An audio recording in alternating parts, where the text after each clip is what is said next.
Bonjour peuple de Dieu, voilà, nous nous retrouvons encore avec joie pour nous édifier avec la parole de Dieu. Nous sommes dans Actes au chapitre 2, nous lisons juste le verset 42.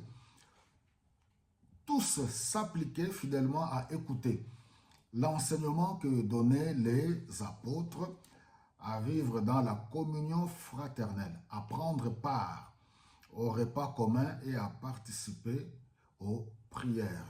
Ici, je vais juste soulever un de 4 piliers qui forment l'Église, c'est-à-dire la vie communautaire, la vie du peuple de Dieu dans leur communauté, dans leur Église locale. Alors, dans la version Louis II, il est écrit: ils persévéraient tous dans les enseignements des apôtres.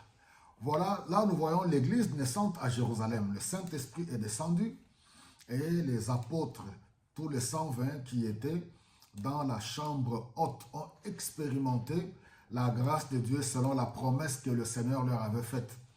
Et nous avons vu ce jour-là que Pierre avait pris le devant et il avait tenu un discours extraordinaire.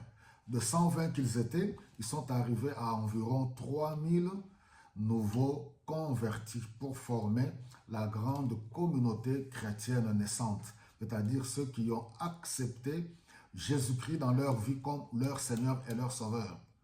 Quel mode de vie, quel style de vie. Alors on nous dit que tous ceux qui acceptèrent le Seigneur Jésus-Christ en ce jour-là furent baptisés.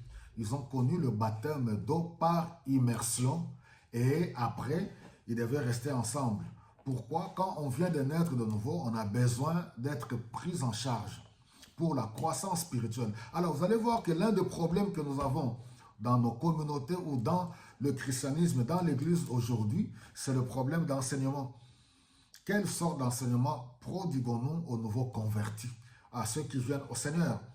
Avec ce vent des réseaux sociaux où chacun peut s'élever, voilà, prophète, prophétesse, voyant, envoyé de Dieu, pour donner toutes sortes d'enseignements. Mais ici, regardez, on nous dit, tous persévérer dans les enseignements des apôtres.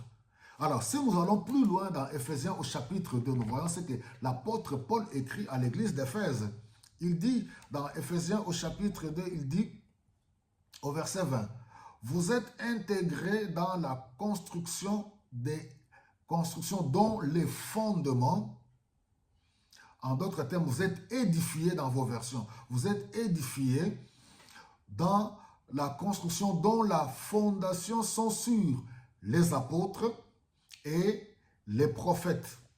Et la pierre d'angle, Jésus-Christ lui-même, c'est lui qui assure la solidité de toute la construction et l'a fait s'élever pour former un temple saint consacré au Seigneur. Alors, comme je l'ai dit, que Dieu nous fasse grâce. Nous allons, pendant un moment, parler sur les enseignements. Parlant des enseignements, on voit ici Paul qui dit les enseignements fondés sur les apôtres et les prophètes, dont Jésus-Christ est la pierre principale, la pierre de l'angle.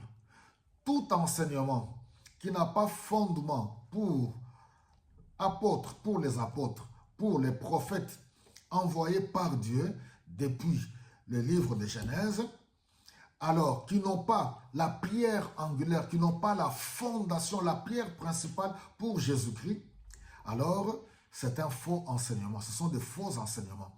Donc par là, nous allons explorer le problème de la doctrine chrétienne. Parce qu'il est tellement important, vous allez voir que tout ce que nous vivons aujourd'hui, les gens parlent de Jésus-Christ, les gens parlent de la Bible, mais c'est avec quelle doctrine? Or, par définition, nous voyons que la doctrine, ce sont les enseignements ou les vérités révélées, tirées de la parole de Dieu. Or, nous voyons aujourd'hui, les gens parlent de Jésus-Christ, mais avec d'autres doctrines, avec les enseignements tirés de leurs coutumes, les enseignements tirés de leur propre expérience, les enseignements tirés de leur époque. Et pourtant, tous les enseignements que nous devons donner, quand nous venons au nom de Jésus-Christ, doivent avoir comme fondement et la pierre angulaire, c'est Jésus-Christ. Les vérités et les enseignements révélés par les Saintes Écritures.